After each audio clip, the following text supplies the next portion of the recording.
Friends ఇప్పుడందరి వార్త supreme court సంచలన తీర్పు అనమాట. ఉద్యోగుల కార్యనియామకాలకు సంబంధించి ఇకపైన వీరు కూడా అంటూ లేటెస్ట్ అప్డేట్ రావడం జరిగిందండి. సో ఆ వివరాలు ఏంటనేది కూడా వీడియోలో తెలుసుకుందాం. వీడియోని చివరి వరకు చూడండి, అర్థమవుతుంది. మరోసారి ఛానల్ వస్తే తప్పకుండా సబ్స్క్రైబ్ చేసుకోండి. చూస్తున్నారు కదా, లైక్ చేయడం మర్చిపోతున్నారు, వెంటనే లైక్ చేయండి. వివరాలకి అయితే వెళ్ళిపోదామండి.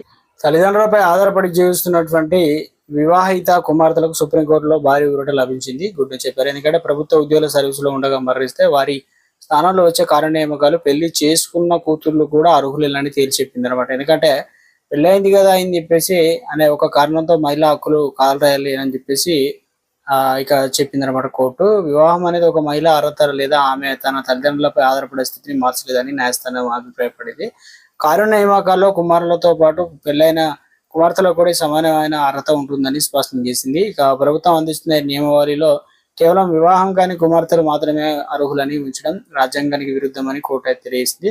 సంక్షేమ పథకాలు ప్రయోజనాలు ఇక నిరాకరించడానికి పెళ్లి కారణం కాదని, ఎవరైనా తల్లిదండ్రులు సర్వీసులో ఉండగా మరణిస్తే వారి ఉద్యోగిని ఆశ్రిత కుమార్తెకు ఇవ్వచ్చు అని చెప్పేసి ధర్మాసనం స్పష్టం చేసింది.